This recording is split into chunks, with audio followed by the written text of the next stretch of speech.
Welcome to the Golden State Media Concepts College Football Podcast, your ticket to all things college football. Are you looking to get your college football fix? Looking to get the latest news on your favorite school's team? Join us as we talk college football from the national championship to college rivalries to bowl games to the Heisman Trophy to which conference is the best. We've got you covered for the Big Ten, SEC, Big 12, Pac-12, ACC, and everything in between.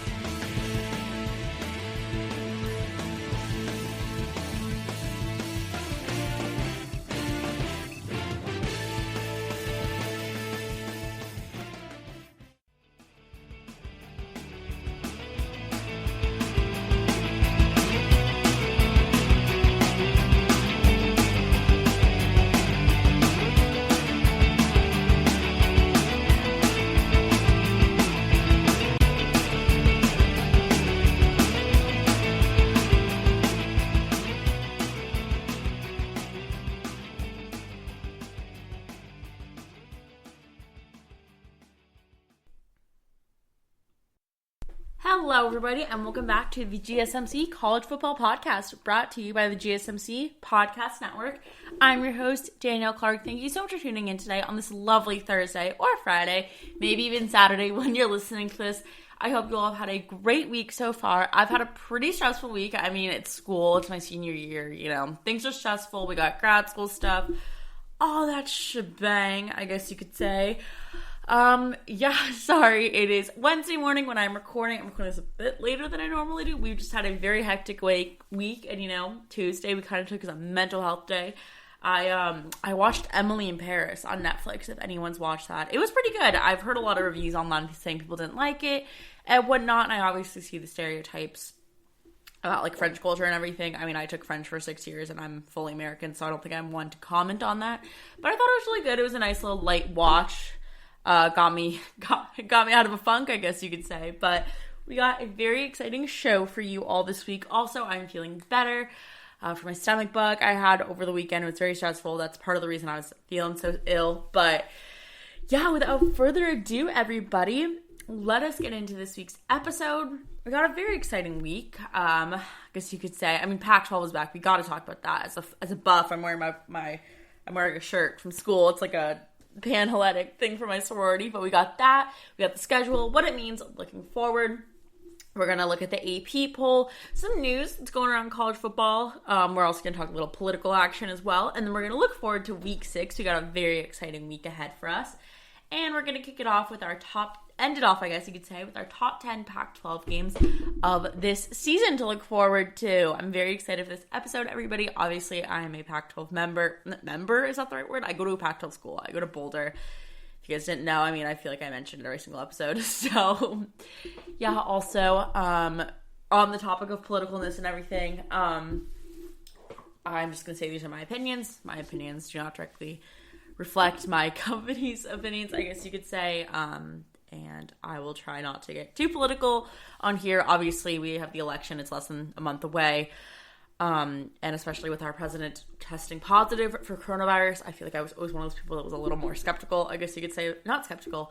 I was very more I don't know if hesitant's the right word either, but just like scared of coronavirus. That's the right word. Yeah, scared. You guys remember, like, back in July and August when I started doing this, I was very skeptical on having a college football season in general. And it's clearly happening. Also, I do want to say that the Missouri LSU game, I just got notification that it's postponed due to a storm. And also in the NFL, there has been some positive coronavirus testing. So we're all figuring out, taking it day by day. But yeah, I just want to say I will not be getting too political in here. Obviously, it is something we have to talk about and be informed citizens. And remember to vote, people. Early voting is happening now. I hope you're registered. Your vote matters. It truly does.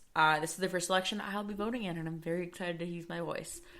But without further ado, let's get into it. So as I mentioned, the Pac-12 is back. Woo, woo, woo. You guys know a few weeks ago, the Big Ten announced they were coming back on October 24th with, Nebraska, Ohio State, all that fun jazz. We went over that a few weeks ago. But the Pac-12 is joining the other four most powerful leagues in college sports in the decision to play college football this month, defying the risks of the coronavirus pandemic. If you guys remember back in July or August, there were some news reports coming out that the Pac-12 was definitely the most skeptical on playing college football. A lot of the medical experts were saying they don't see how it's possible. And I mean, this was a salvage a season for fans and help with the financial health of schools. There's no doubt about that. I'm not saying that this is all money related. In one of my classes, there was a football player who was talking about how this is the first year he hasn't played football in 10 years, and it's kind of weird for him. But this was a financial decision in and of itself. There's no doubt about that. The Pac-12, which said last month that the teams will not compete until at least 2021, said 2 weeks ago that it will attempt to play as soon as November 6th. This decision comes 8 days after the Big Ten reversed their approach and announced their games would begin in October. Some independent medical experts and even some college sports officials have questioned in public and private the property of playing during a pandemic that is ravaging the country at large, and in college campuses especially. Boulder is not doing too hot right now when it comes to all that. They're on a court-mandated lockdown, I believe, and it's absolutely terrifying, but excuse me. Leading conferences which have imposed testing mandates and other tactics to try and prevent the virus from spreading within the locker rooms have increasingly insisted that they can manage the pandemic's risks and complications. Larry Scott, the Pac-12 commissioner, said that the league's recent contract for daily testing of athletes was a game changer in enabling us to move forward with the confidence that we have created a safe environment for our student athletes while giving them the opportunity to pursue their dreams. The league's medical advisory panel said in a report released Thursday that it has agreed that it will be possible to play in part because of the improvements in pandemic conditions. I don't know what they mean by improvements in pandemic conditions. We're currently going through a second wave, I believe, but that's just me. Under the Pac-12 plans, the league teams, which include Cal, Oregon, Stanford, USC, and Washington, they will play a 7-game conference schedule. We'll get into all of this, but how will that affect the college football playoffs? There's no question that it'll be a little different. I mean, we're looking at some teams that play 10 games. And is 7 games fair? We're going to look at Oregon the same way we look at Alabama or Oklahoma. I mean, Oklahoma, not really anymore. But, schools like that. And the league's championship is expected to play. The league's championship game is expected to be played on December 18th, which is 2 days before the college football playoffs selection committee is scheduled to release its final rankings. Obviously, beyond the Big Ten and the Pac-12, the other 3 Power 5 conferences, the ACC, the Big 12, and the SEC, have already begun playing, and the SEC started 2 weeks ago at this point.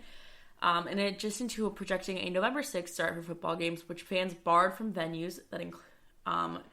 So fans are barred from venues such as the Rose Bowl. The Pac-12 said it plans to begin men's and women's college basketball, which is very exciting. This was a direct quote from an article.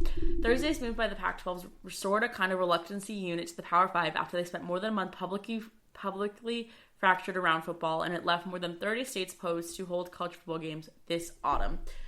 The decision by leagues so publicly flinching carry enormous implications for college athletics. By playing football, even without a stadium packed with fans, schools across the country will collectively earn hundreds of millions of dollars in broadcasting rights and sponsorships that will prop up budgets that have been threatened with severe cuts. So obviously this is not fully financial, but there's a financial implication.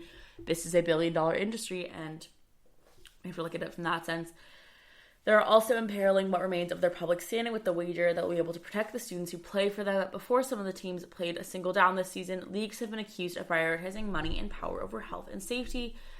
David B. Riptak, a former president of the Drake Group, who seeks reform in college athletics, said these athletes are commodities and they're assets, and they're not going to make any money staying at home and staying healthy. To sit there and say we pulled it off and persevered, to me, just PR hogwash. It's a business, and the financial house of cards kind of fell. Michael Schill, who is the University of Oregon's president, he's asserted Monday that money was never once mentioned in the consideration in the deliberation of Pac-12 leaders, and that the allure of millions of dollars had no effect on the decision. Obviously, we want college football. As a Pac-12 member, is member the right word? As someone who goes to Pac-12 school, we want this to happen so stinking badly. I'm so happy it's happening. Obviously, I don't believe that Colorado will be having fans in the stadiums. Don't hold me to that. regardless, like, I won't be attending games this season, which kind of stinks. It's my last year. No tailgates, no games, but obviously we have games, and I would much rather be at home safe and allowing college football to happen. But they're saying that there was no allure of the millions of dollars. I believe that could be true, but I also think deep down, I mean, I don't know, it's like when you're thinking of a new relationship and you're like, is this the one? Are we getting married? It's like, no, you're not like outwardly thinking of that, but deep down you are, you know, not a great way to look at it, but you know. The Big Ten reversal was most linked to medical advancements, but they came with the conference facing political pressure. If you guys watched the debate last week, I believe it was, last week, President Donald Trump was very adamant that he was the one who got college football back, and that was a huge stance he had during the debate. And that did upset many people because that was the only point, like, if that was his biggest point, that he got football back, then how's he doing as a president? It's neither here or there, but there has been a lot of political pressure from higher ups, specifically the president, to get college football back. I mean, there's no doubt about it. The Big Ten was in a lot of swing states, or it is in a lot of swing states, and by pushing for the Big Ten to come back and not the Pac-12, it clearly signals who he is pushing for to get the votes. The Pac-12 confronted much less outrage on August 11th, the same day the Big Ten postponed their season, that it would not play this season. If you guys remember, there were a lot of protests going on by Michigan fans, Ohio State fans, Nebraska fans. Nebraska and Ohio State were looking at playing independently or joining another conference this season. The Pac-12 kind of was adamant for a while that they weren't going to play, and there was a lot less uproar about it. Obviously, fans were upset, but I think that the cultures of football in the Pac-12 and the Big Ten are very different. I mean, you can look at the cultures of people in California versus Ohio. I'm not saying that they're bad states, but they're two very different states, and football does not rule here the same way that it does in Ohio. I know USC fans, I know Berkeley fans. My mom went to Stanford, she's a Stanford fan, and football does not rule our world the way it does in a state like Ohio, like I said, or Michigan, or Wisconsin. I mean, football is life there for some people. And I'm sure it is here, but it's just way different. And so when the Pac-12 was canceled, obviously people were upset, but it was so much of a different uproar in the Big Ten states. There's no doubt about that. Obviously, this comes with California Governor Gavin Newsom. He was lifting restrictions. I believe, has some forms of indoor dining right now. I believe it's like 25% capacity. I sat indoor at a restaurant a few weeks ago. Had my mask on almost the whole time, but, you know. And then Governor Katie Brown of Oregon agreed that the state's governments would not impede the Big 12. The local authorities also widely agreed to pave the way for athletics. This article I am citing from, I'm reading excerpts from, it's just funny. They mentioned the Colorado Buffaloes, the restricted gatherings of people ages 18 to 22, and they also cannot participate in sports right now. That is lifting Thursday, I believe. Yeah, but the leagues are facing broader pressure to try and play for football, especially since this is the lone Power 5 conference not scheduled to play. And Donald Trump, who's battering for the Big Ten, did nothing substantive to aid. Sorry, I'm stuttering, but like I said, he wanted football to be back. He said a few weeks ago, "You're the only one now. Open up, Pac-12. Get going." Said the same thing to the Big Ten, and they did. And I'm saying this to the Pac-12: you've got time. You really have time right now. Get going. By then, the league was already considering its options, like I said. So overall, Pac-12 is coming back. Here's one more quote from Pac-12 Commissioner Larry Scott. He said, "This has been the result of what we said back in August, that we follow science, follow the data, follow the advice from our medical experts, and that we know how badly our student athletes want to compete as students athletes for the Big 12, but that we would only do so when we felt we could do it safely. Every Pac-12 team will have the opportunity, will play with 5 opponents in their division, plus a division crossover game prior to the December 18th conference championship. The teams that do not qualify for the title game will play an additional conference game against a squad from the opposite division." The conference did face additional pressure after the ACC, Big 12, and SEC remained set on playing in the fall. But without further ado, let us get on into the schedule we have here. Very exciting stuff, as you may or may not know. Oh, excuse me, my computer is doing something funky. Give me a minute. Exit full screen, I would just do There. Okay. Sorry, guys, for that momentary delay, but let's get into the schedule. So, on November 7th, this is going to be week 10 of the season. Very interesting. We have Arizona at Utah, Arizona State at USC, Stanford at Oregon, UCLA at Colorado, Washington at Cal, and Washington State at Oregon State. On week 11, we have Utah at UCLA, Cal at Arizona, Colorado at Stanford, Oregon at Washington State, Oregon State at Washington, and USC at Arizona. Week 12, we will have UCLA at Oregon, Arizona at Washington, Arizona State at Colorado, Cal at Oregon State, USC at Utah, and Washington State at Stanford. Week 13, we have Oregon at Utah and Oregon State. This is the rivalry week. Stanford at Cal, Washington at Washington State, Arizona at UCLA, Colorado at USC, and Utah at Arizona State. You get the gist. But yeah, guys, there we have it. The Pac-12 is back. And let's get into a little political action here, if you will. This obviously came out before Trump was tested positive for coronavirus, but the Pac-12 CEO group voted unanimously to start the football season, and Donald Trump was kind of happy. He reacted to the news by telling the players, "You're welcome." The president posted a short clip on Twitter after the news of the Pac-12's return. He told the conference to open up and start the season. Trump said the Power 5 conference was the last to decide.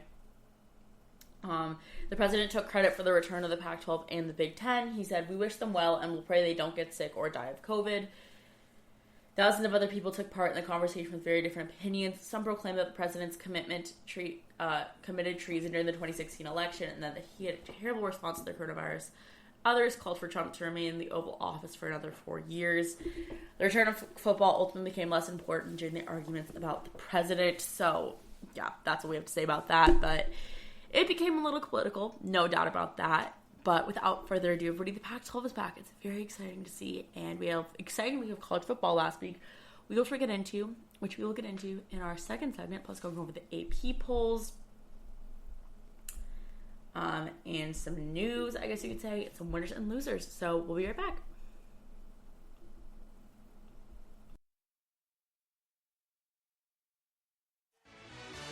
Are you looking for the very best NFL and college football podcast? Then check out the GSMC Football Podcast. Get the latest football news both on and off the field. From the NFL Draft to trades to the rumor mill to the NFL Combines, they got you covered. That's GSMCpodcast.com/football-podcast. Get updates on college rivalries, game day insights, and much, much more. It's football talk the way you want it. This show eats, sleeps, and breathes football. Don't forget to like them on Facebook and follow them on Twitter. Visit GSMCpodcast.com for more info.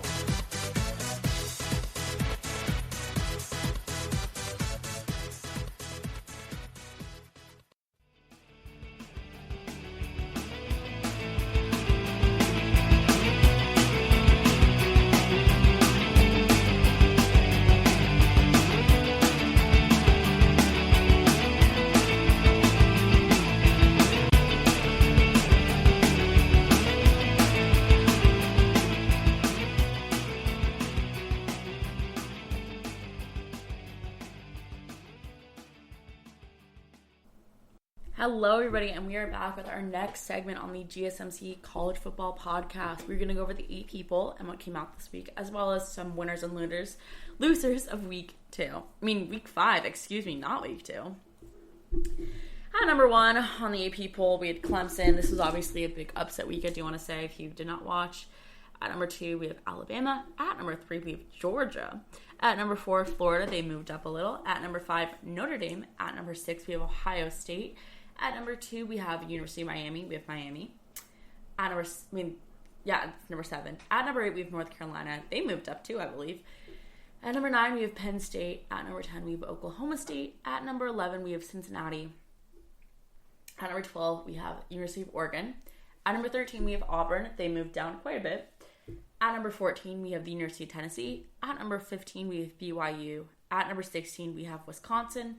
At number 17, we have LSU. At number 18, we have SMU. They moved into the rankings. At number 19, we have Virginia Tech. They moved into the rankings as well. At number 20, we have the University of Michigan. At number 21, we have Texas A&M. They slipped quite a bit.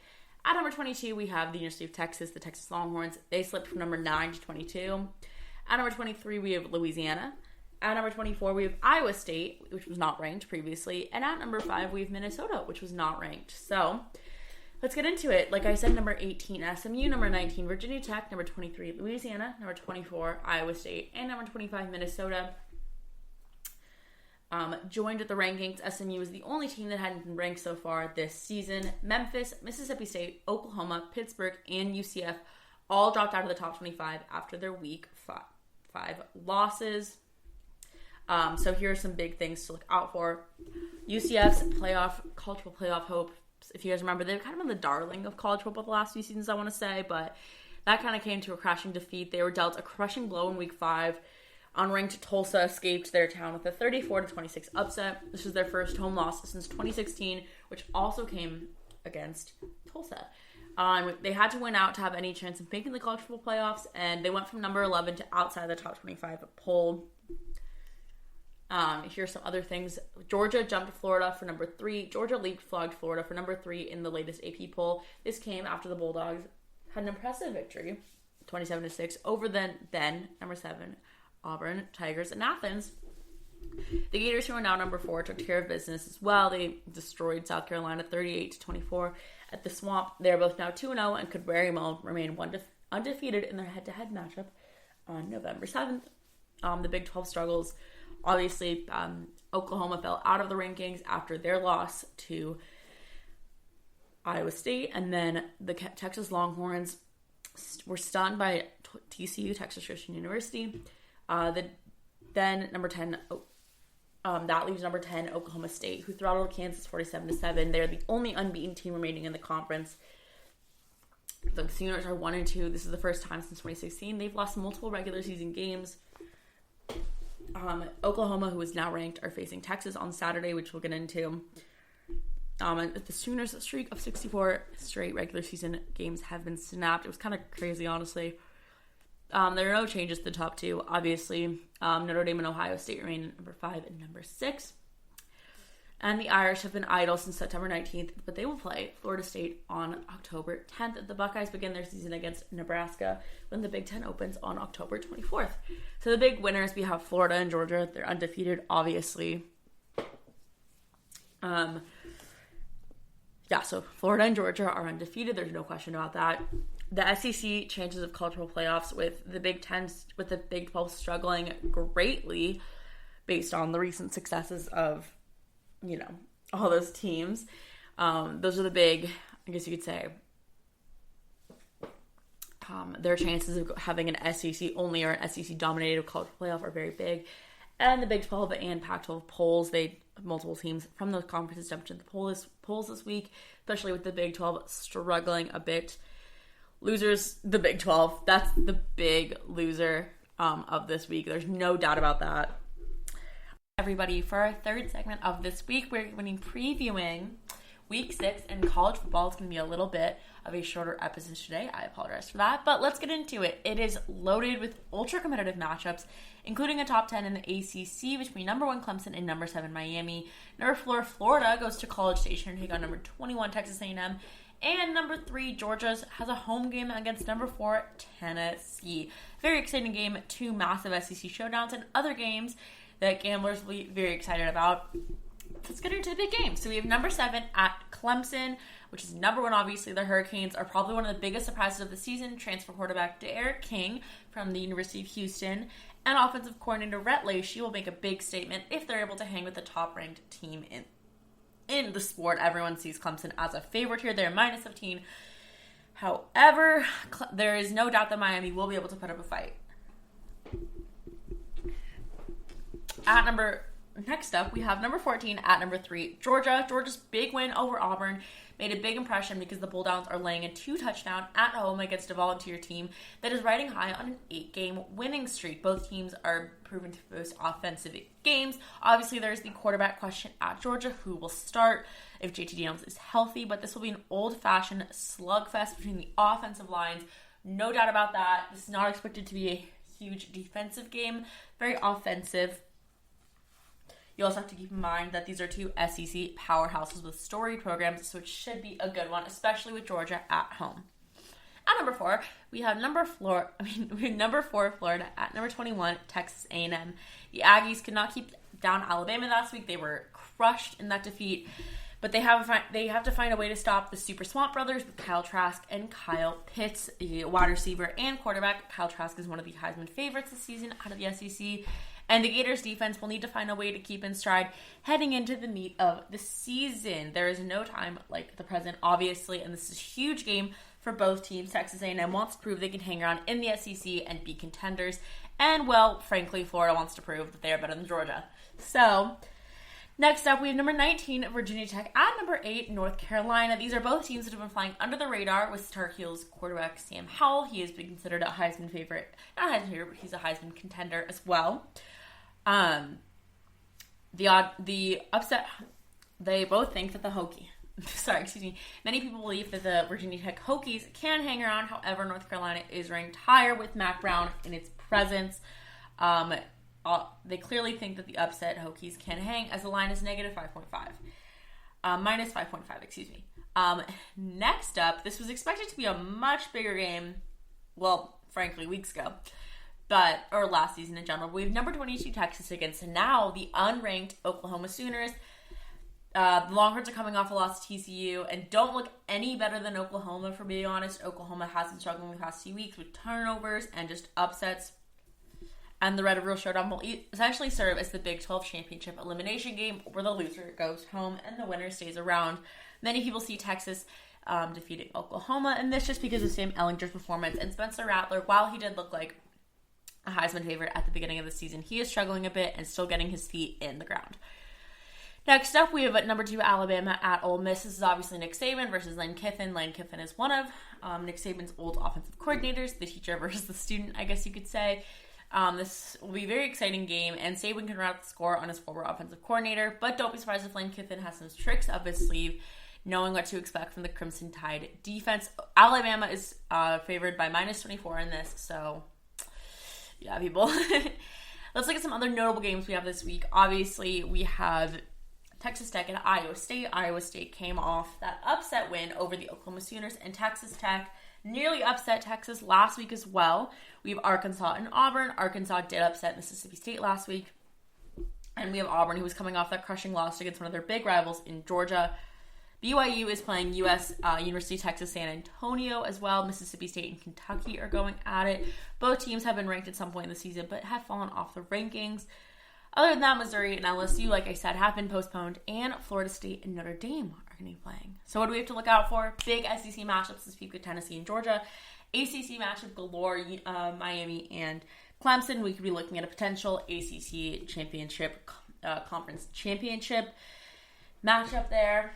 We got North Carolina, who is trying to make a statement and show that they belong to be in the consideration for the 10 contenders in the ACC. But without further ado, everybody, let us get into our final segment of this week. We're going to be looking at the top 10 games of the Pac-12 season. So let's get into it. Obviously, I'm a Colorado Buffs fan, but I'm not trying to be too biased here. But at number 10, we have Arizona State versus USC. Both teams finished 8-5. ASU is 13-23 all-time against USC. USC defeated the Sun Devils 31-26 last season in Tempe, Arizona.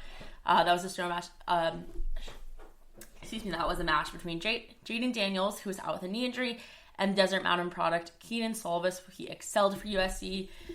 But this is a season opener for both teams. They're going to be excited to be out there, and they are both seen as contenders in the Pac-12. Keenan Solvis of USC and Jaden Daniels of Arizona State. This is also the hot seat for Clay Helton, USC head coach. He is under fire, to say the least. They dumped 2 national championships from their contender. USC dumped 2 national championships for their contenders, schedule Alabama and Notre Dame, as well as a game at North favorite Oregon. The crossover opponent is Washington State in the Coliseum. The schedule makers truly did USC a solid here, but this is an exciting game to kick off week 1 of the Pac-12 season, but week 10 of college football. At number 9, we have the Washington Huskies at the Cal Berkeley Bears. Cal was 8-5 last season, and quarterback Chase Gibbers is seemed to be healthy after an injury-ridden season. Excuse me, sorry, did you guys hear that? Jimmy Lake, he had the handpicked choice of retiring for now great Chris Peterson, and he inherited a Washington program that is an SP Plus ranking of 10.8 over the past 4 seasons. Lake has benefited from nearly a decade under Peterson and the knowledge that made Peterson better. He was a defensive coordinator or co-coordinator. They ranked twice in the defensive SP. So this is an offense versus defensive battle between Chase Gibbers for Cal and the Washington Huskies defense. There's no question about that. Number 7 on our list, we have Arizona State at Colorado. This game is happening on November 21st at Colorado. Obviously, Arizona State, like I said, we have Jalen Daniels of Arizona State. He is seen as one of the top quarterbacks in the Pac-12 versus Colorado. I honestly put this game on my list because I'm excited. USC, ASU, Colorado games are always very exciting for us. Buff fans, we got a good defense this year. New coach. It's going to be a fun game. At number 7, we have Oregon versus Oregon State, November 28th. This Oregon is the Pac-12's best chance at a college football playoff this year. I'll never forget when Oregon State upset Colorado my sophomore year of college. This is considered a big rivalry game as well. It's happening on the rivalry weekend. And just always a classic game. Oregon State is often outmatched by Oregon, but they never slow down the fight. At number 6, we have Stanford versus Cal. Again, this is on November 28th. This is the big rivalry game of the Pac-12 in my opinion. Stanford was 4-8 last season. They had David Shaw back with them. I grew up watching this game. It's the big game. I remember I wanted to go to Cal when I was younger, and my mom literally wouldn't let me. Stanford did collapse in every single way in 2018. Everything from their offense, their defense, their special teams. It felt like they had so many injuries. KJ Costello got injured. Their kicker got injured as well. Star kicker Jet Toner got hurt. It should be a better year for the Stanford Cardinal, and this is a very exciting game to watch out for. At number 5, we have Oregon versus Cal on December 5th. Oregon versus Cal, very exciting game. Like I said, Oregon is always set to put up a matchup, and any game with Oregon, it's an exciting game. At number 4, we have the Washington Huskies versus the Oregon Ducks, probably one of the bigger games. If you guys remember, a few years ago, Washington was kind of the reign of the Pac-12. It was really an Oregon versus Washington showdown. Well, this year it's proving to be an even bigger year. Both teams with new head coach, and also Oregon has a few star players missing. This will be a very exciting game. At number 3, we have Colorado versus USC. Just a good game in general. I'm putting this a little high because the USC Trojans always put out a good fight against the Colorado Buffs.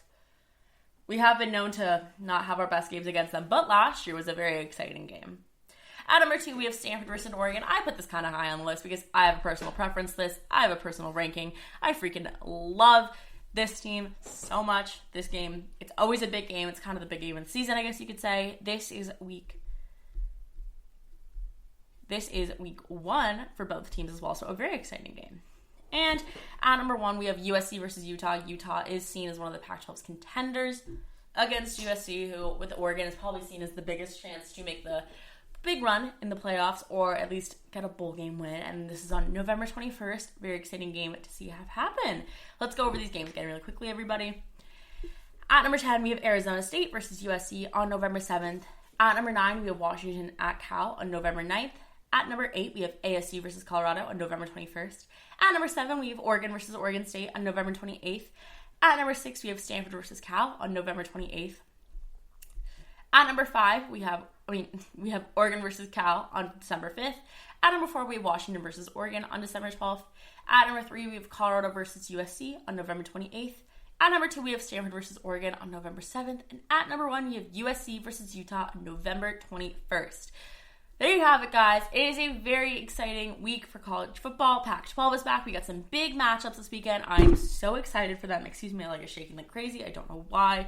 I hope you guys all have a great Thursday. I apologize for another shorter episode, I guess you could say. But wanted to get this in. Wanted to make it good for you guys. I hope you enjoyed this week's episode. Don't forget to subscribe to us wherever you get your podcasts and leave us a review. It really helps us out. Follow the GSMC Podcast Network on all your social media. Thank you so much, everybody, and have a fantastic night. You've been listening to the Golden State Media Concepts College Football Podcast, part of the GSMC Podcast Network. You can find this show and others like it at www.gsmcpodcast.com. Download our podcasts on iTunes, Stitcher, SoundCloud, Google Play, or anywhere you find podcasts. Just type in GSMC to find all of our shows from the GSMC Podcast Network. From football to basketball, baseball to MMA, and even soccer. You can also follow us on Twitter and Facebook. Thank you, and we hope you have enjoyed today's episode of the Golden State Media Concepts College Football Podcast.